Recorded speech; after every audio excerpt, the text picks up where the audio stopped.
You won't believe what I heard through the walls that night. If I hadn't been awake, if I hadn't listened, I might still be trapped in a nightmare I never saw coming. What my daughter-in-law whispered to my son changed everything and forced me to make the most terrifying decision of my life. But before I reveal what happened, I want to know, where are you watching my story from? Drop your country or city in the comments right now. And don't go anywhere, because what I'm about to share will make you question how well you really know your own family. Stay with me until the end, because the truth I uncovered will shock you. Now, let me take you back to the night it all began. I never imagined I'd be afraid in my own son's house. When Rajiv and Priya invited me to live with them after my husband passed, I thought it was a blessing. I was grateful, truly. Their home was beautiful, filled with laughter and the scent of fresh flowers. Priya always greeted me with a smile, and Rajiv promised I'd never feel alone again. For a while, I believed him, but as the weeks passed, I started to notice things. Small things at first, a missing teacup, a cold glance from Priya when she thought I wasn't looking, whispered conversations that stopped when I entered the room. I told myself I was imagining it, that grief was making me sensitive. I tried to help around the house, to be useful, to stay out of the way, but the feeling of being an outsider grew stronger every day. One evening after dinner, I offered to help Priya with the dishes. She smiled politely but shook her head. You should rest, Ma. You've done enough. Her words were kind, but her eyes were distant.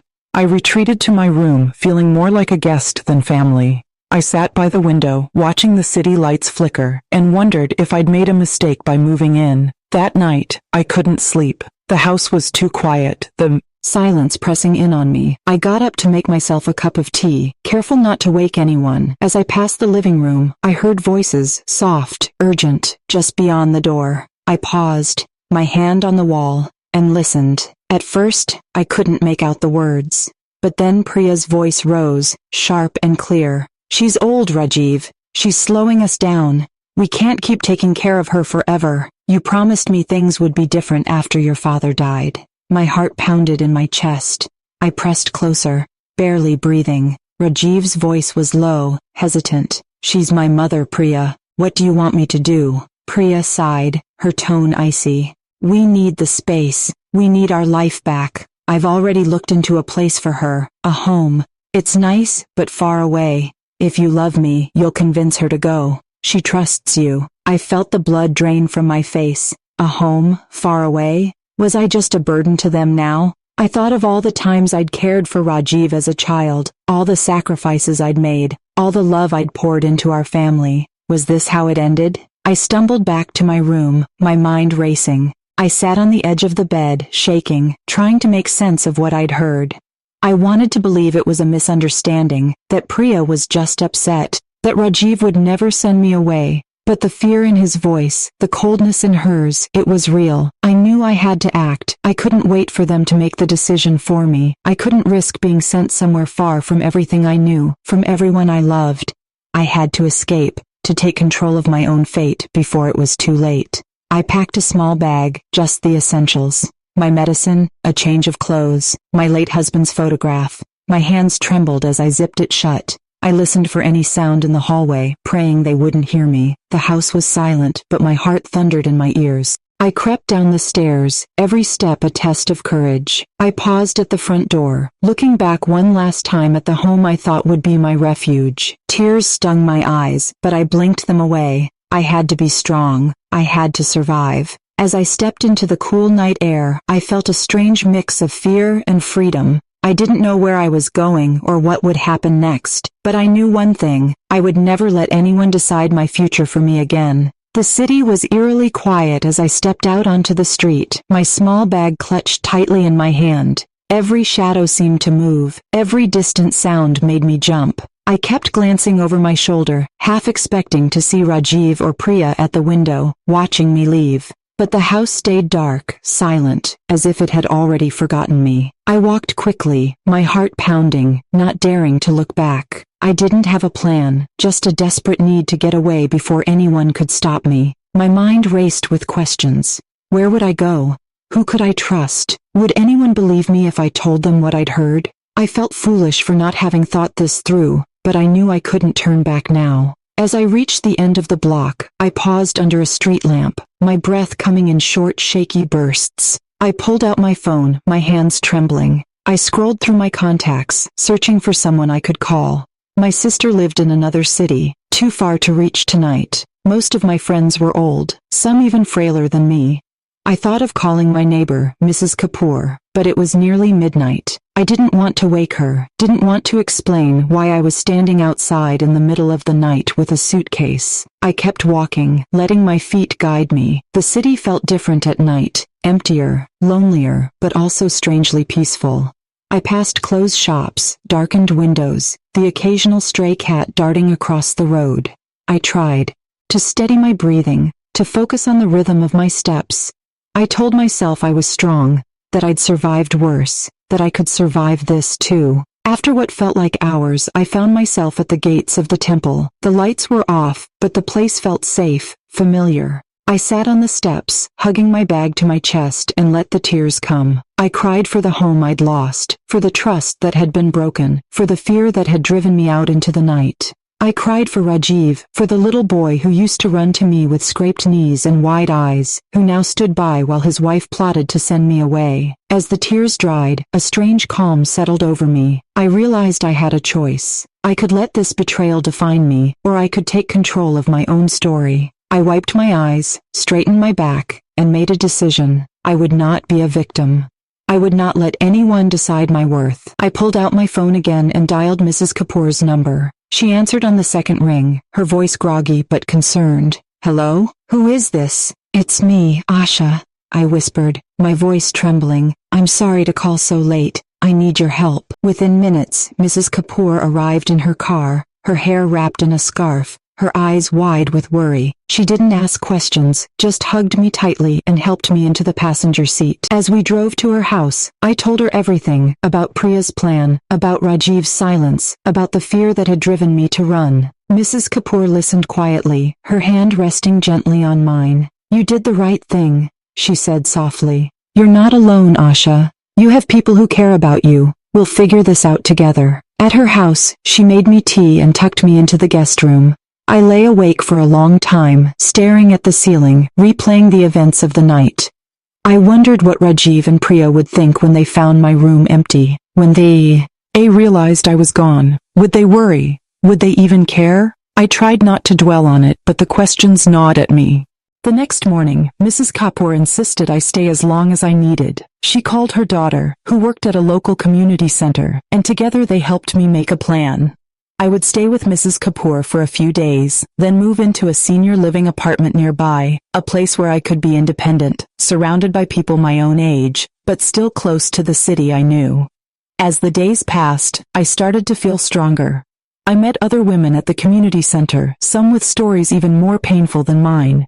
We shared tea and laughter, comforted each other, and reminded ourselves that we were not alone. I realized that my life wasn't over, that I still had so much to give, so much to experience. But every night, as I lay in bed, I thought of Rajiv. I wondered if he missed me, if he regretted what had happened. I wondered if Priya felt any guilt, or if she was relieved to have the house to herself. I tried to let go of the anger, to forgive them, but it wasn't easy. Betrayal cuts deep, especially when it comes from the people you love most. One afternoon, as I was helping Mrs. Kapoor in her garden, my phone buzzed. It was a message from Rajiv. "Ma, where are you? Please come home. We're worried." I stared at the screen, my heart pounding. I wanted to reply, to tell him everything, to demand answers. But I hesitated. I needed time. I needed to heal. I needed to decide what kind of relationship I wanted with my son, and whether I could ever trust him again. I didn't reply to Rajiv's message right away. I read it over and over, searching for sincerity, for regret, for any sign that he truly understood what had happened. But the words felt hollow, as if he was more concerned about appearances than about me. I set the phone aside and focused on the present, on Mrs. Kapoor's kindness, on the gentle hum of her home, on the small routines that brought me comfort. Each morning, I helped Mrs. Kapoor prepare breakfast, the two of us moving in quiet harmony around her kitchen. She told me stories about her own family, about the joys and heartbreaks of raising children, about the ways life can surprise you even when you think you've seen it all. Her wisdom soothed me, reminded me that I wasn't the first mother to feel lost, to feel betrayed, to start over. At the community center, I found a new sense of belonging. The other women welcomed me with open arms, their laughter and warmth a balm for my wounded heart. We shared our stories, some funny, some tragic, all honest. I realized that every woman there had faced her own trials, her own moments of doubt and fear. We were a patchwork of survivors, stitched together by resilience and hope. One afternoon, as I was pouring tea for the group, Mrs. Kapoor's daughter Anjali pulled me aside. "Asha auntie, you're stronger than you think," she said gently. "You did something many people never find the courage to do. You chose yourself. That's not selfish. It's brave." Her words echoed in my mind as I settled into my new apartment. The place was small but bright, with a window that overlooked a garden and enough space for my favorite books and photos. I decorated it with care, filling it with reminders of the life I'd built, the life I was still building. For the first time in months, I felt a sense of peace, a sense of possibility. But the ache for Rajiv never fully left me. I missed him, missed the boy he used to be, missed the way he'd light up when he saw me, missed the feeling of being needed. I wondered if he was struggling, if he felt the weight of Priya's expectations, if he ever wished things had turned out differently. One evening, as I was watering my plants, my phone buzzed again. Another message from Rajiv. "Ma, please, let's talk. I'm sorry." This time, there was something different in his words, a vulnerability, a plea. I sat down, my hands trembling, and typed a reply. "I need time, Rajiv. I need to know you understand why I left. I need to know you care about me, not just about what people think." He replied almost instantly. "I do care, Ma. I'm so sorry for everything. Can we meet, just to talk?" I agreed to meet him at a cafe near the temple, a place that felt safe, neutral. The day of our meeting, I dressed carefully, choosing a sari that made me feel strong. I arrived early, my heart pounding, my mind racing with questions. When Rajiv walked in, he looked older, more tired than I remembered. He hugged me, awkward and tentative, and we sat down together. For a long moment, we just looked at each other, the silence heavy with everything we hadn't said. Finally, Rajiv spoke. "Ma, I'm sorry. I should have stood up for you. I should have listened. I let Priya's words get into my head. I was afraid of conflict, afraid of losing her, but I never wanted to lose you." Tears filled my eyes, but I held them back. "You hurt me, Rajiv. You let her treat me like a burden. You forgot everything we've been through together." He nodded, shame in his eyes. "I know, I was weak. I thought I could keep everyone happy, but I ended up hurting the person who loved me most." We talked for hours, about the past, about Priya, about the future. I told him how it felt to overhear their plan, how it felt to run away in the night, how it felt to be alone. He listened, really listened, for the first time in years. He apologized, not just with words, but with the raw honesty of someone who finally understood the damage he'd done. When we parted, Rajiv hugged me tightly. "I want to make things right, Ma. I want you in my life. I'll talk to Priya. I'll make sure you're never treated that way again." I left the cafe with a heavy heart, but also with hope. I knew things wouldn't change overnight. I knew trust would take time to rebuild. But I also knew that I had found my voice, that I had learned to stand up for myself, that I was no longer afraid to demand respect. That night, as I sat by my window, watching the city lights flicker, I realized that my escape had been more than a flight from danger. It had been a journey back to myself. I had faced my greatest fear and survived. I had discovered a strength I never knew I had, and for the first time in a long time, I believed that better days were ahead. The days after meeting Rajiv were filled with a strange, cautious hope. I replayed our conversation in my mind, searching for sincerity in his words, for the son I once knew. I wanted to believe that he meant what he said, that he truly wanted to make things right. But trust, once broken, is not easily mended. I reminded myself to move slowly, to protect my heart, to let actions speak louder than apologies. Priya never reached out. I wondered if she felt any remorse, or if she was simply relieved that I was gone. Part of me wanted to confront her, to demand an explanation, but another part of me knew it wouldn't change anything. Some people, I realized, are not capable of seeing the pain they cause. I decided to focus on myself, on the new life I was building, on the people who had shown me kindness when I needed it most. At the community center, I continued to find comfort and purpose. I started leading a small group for women who had experienced family betrayal, mothers, daughters, sisters, all carrying wounds that were invisible to the world. We shared our stories, our fears, our hopes for healing.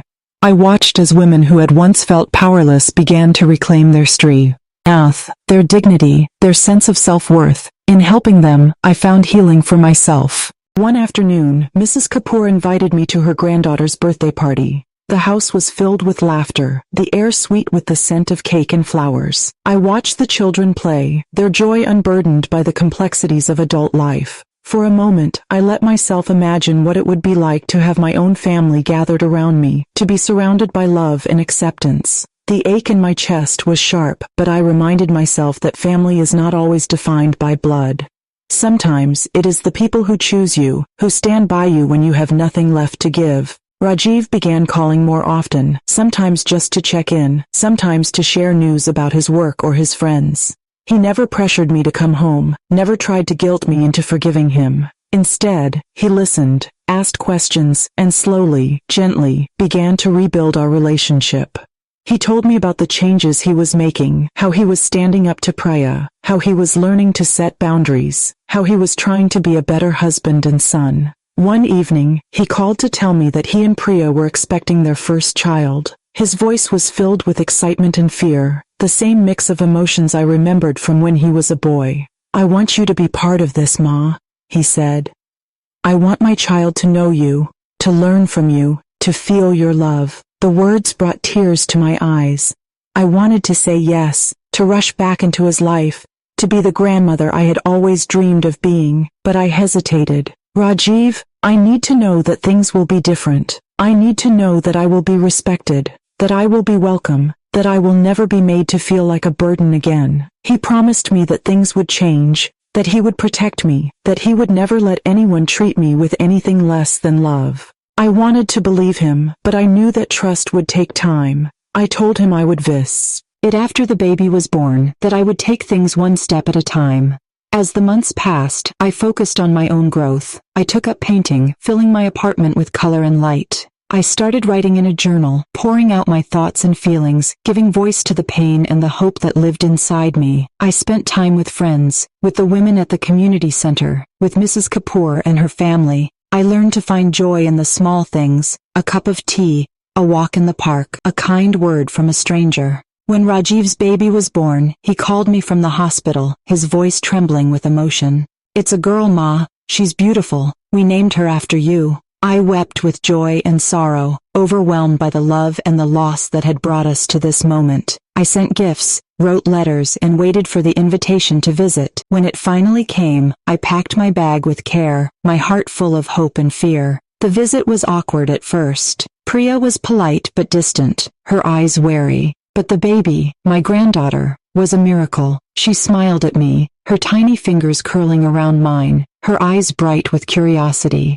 I held her close, breathing in the scent of her hair, feeling the weight of 1,000 regrets melt away. Over time, the walls between us began to crumble. Priya softened, allowing me to help with the baby, to share stories, to offer advice. Rajiv kept his promise, standing up for me, making sure I felt welcome, making sure I knew I was loved. I realized that healing is not a destination, but a journey, a series of small steps, of forgiveness given and received, of love chosen again and again. I learned that it is possible to rebuild what was broken, to find hope in the ashes, to create a new story from the ruins of the old. As the months unfolded, my visits to Rajiv's home became more frequent, and each time I crossed the threshold, I felt a little less like an outsider. The first few times, I was careful, always asking before I did anything, always watching Priya's face for signs of discomfort. But slowly, the tension began to ease. Priya started to include me in small ways, asking for my help with the baby, inviting me to join her for tea, even sharing stories about her own childhood. I realized that, just as I had been afraid of being unwanted, she had been afraid of being judged. One afternoon, as I rocked my granddaughter to sleep, Priya sat beside me and spoke quietly. "I know I hurt you, Ma. I was scared. I thought if Rajiv focused on you, he wouldn't have time for us. I was wrong. I'm sorry." Her words were hesitant, but sincere. I looked at her, really looked at her, and saw not an enemy, but a young woman trying to find her place in a complicated family. I reached for her hand. "We all make mistakes, Priya. What matters is that we learn from them. I want us to be a family, not just for Rajiv, but for this little one." She nodded, tears in her eyes, and in that moment, I felt a weight lift from my heart. The days that followed were filled with small joys. I taught Priya how to make my mother's dal, and she showed me how to braid my granddaughter's hair. We laughed over burnt rotis and spilled milk, over the baby's first steps and her stubborn refusal to nap. Rajiv watched us, relief and happiness written all over his face. For the first time in years, I felt like I belonged. But healing is never a straight line. There were still moments of doubt, still old wounds that ached when touched. Sometimes, I would catch Priya looking at me with uncertainty or feel a pang of fear when Rajiv was late coming home. I reminded myself that trust takes time, that forgiveness is a daily choice, that love is built in the quiet, ordinary moments. At the community center, I shared my story with other women, some who had reconciled with their families, others who were still waiting for a sign of hope. We celebrated each other's victories, comforted each other in setbacks, and reminded ourselves that we were stronger together. I realized that my journey was not just about me, but about every woman who has ever felt invisible, unwanted, or betrayed. One evening, as I was leaving Rajiv's house, he walked me to the gate. "Thank you, Ma," he said softly,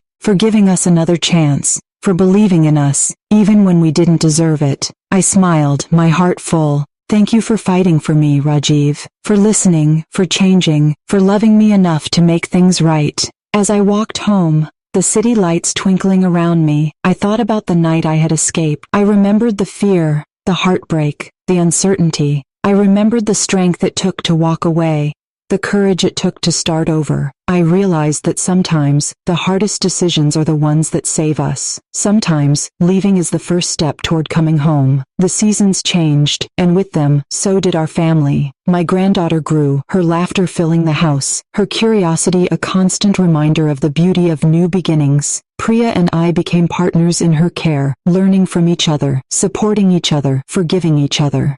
Rajiv worked hard to keep his promises, to be the son and husband we both needed. I continued to nurture my own life, painting, writing, volunteering, spending time with friends. I learned to balance my roles as mother, grandmother, and woman. I learned that it was possible to love my family without losing myself, to give without being depleted, to forgive without forgetting.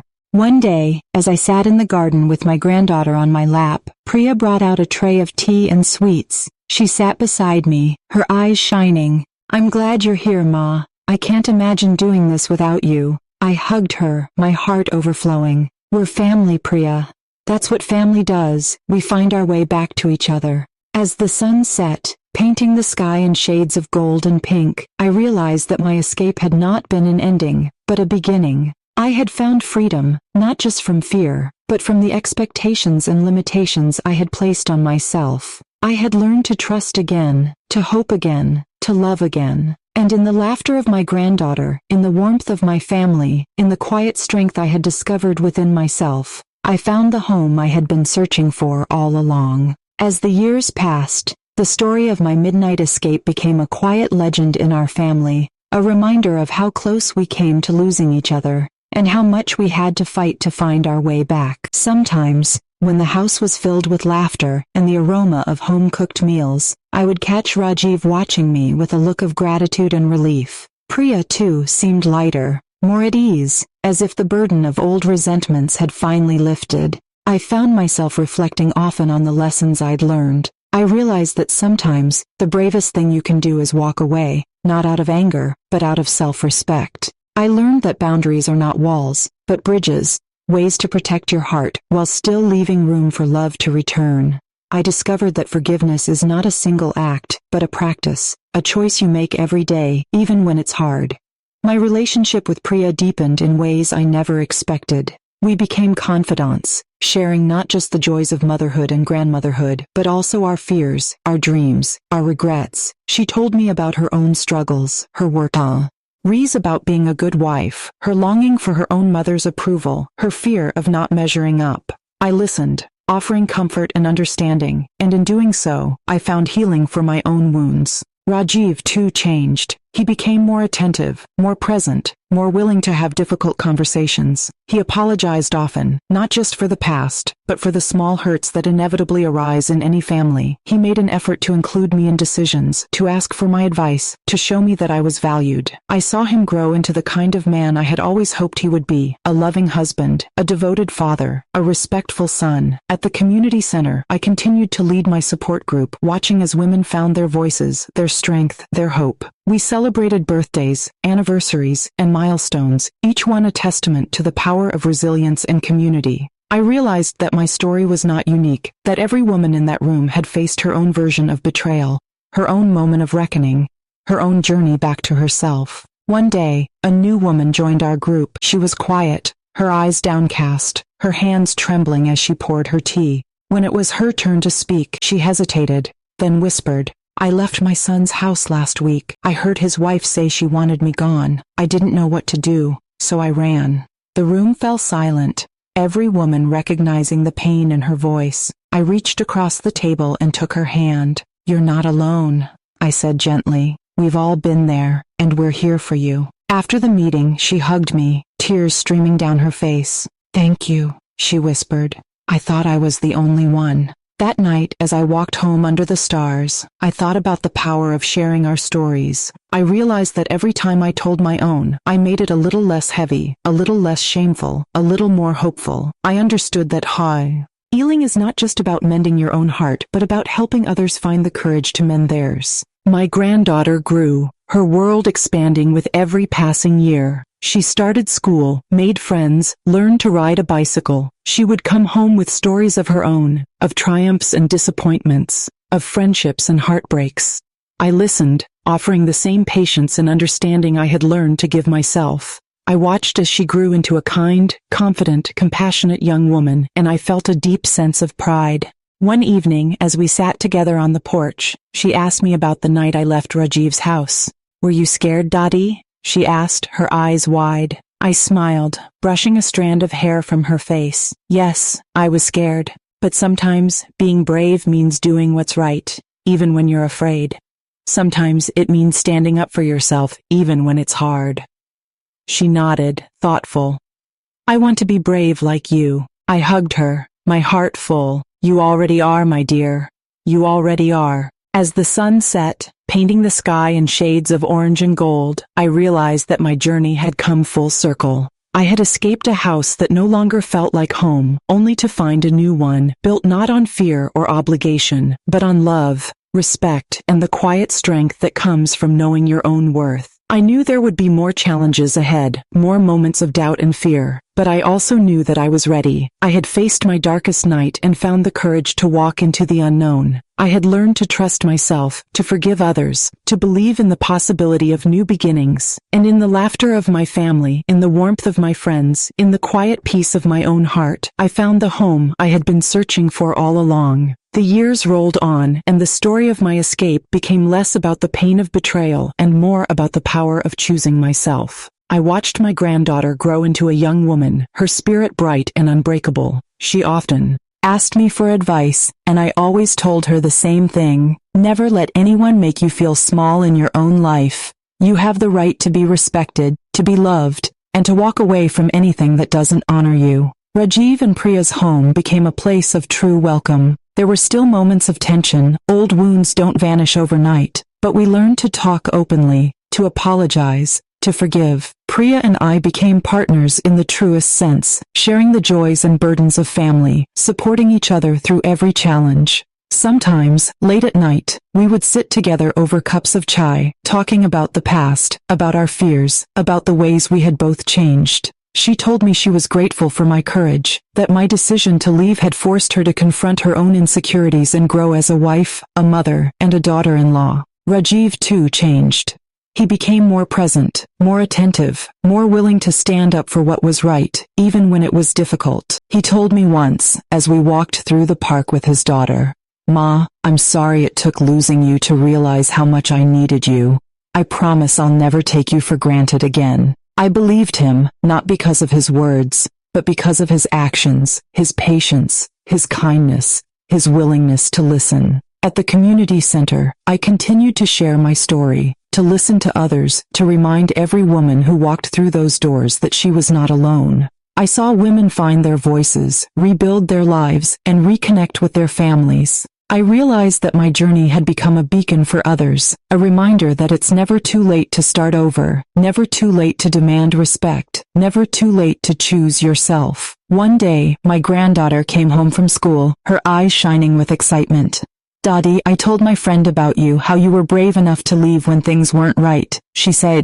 And her grandma did something similar. "Isn't it amazing how strong women can be?" I hugged her, tears in my eyes. "Yes, my dear, it's the most amazing thing in the world."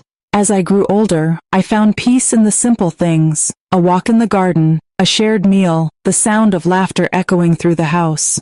I learned to let go of regrets, to cherish the present, to trust that the future would unfold as it should. I forgave myself for the years I spent doubting my worth, for the times I stayed silent when I should have spoken up, for the moments I let fear guide my choices. On the anniversary of my escape, my family gathered for a small celebration. Rajiv made a toast, his voice steady and full of emotion. "To Ma, who taught us all what it means to be brave, to love fiercely, and to never give up on family, even when it's hard." Priya hugged me, her eyes shining with gratitude. "Thank you for giving us a second chance. Thank you for teaching me how to be a better daughter, a better mother, a better person." I looked around the table, at the faces of the people I loved, at the home we had built together, at the life I had reclaimed, and felt a deep, abiding joy. I realized that my story was not just about escape, but about return, not just about loss, but about finding, not just about pain, but about healing. If you are listening to my story, if you have ever felt trapped, unwanted, or afraid, I want you to know this: you are stronger than you think. You have the right to choose yourself, to demand respect, to walk away from anything that doesn't honor your spirit, and you have the power to build a new life, to find new love, to create a new home no matter how dark the night may seem. I escaped my son's house at night after hearing his wife's plan for me. I thought I was running away from everything I knew, but in truth, I was running toward the woman I was always meant to be. And in the end, I found not just freedom, but family, not just survival, but joy. Thank you for listening to my story. If you made it this far, tell me in the comments tease where you're watching from, and share your own story of courage or hope. You never know who you might inspire.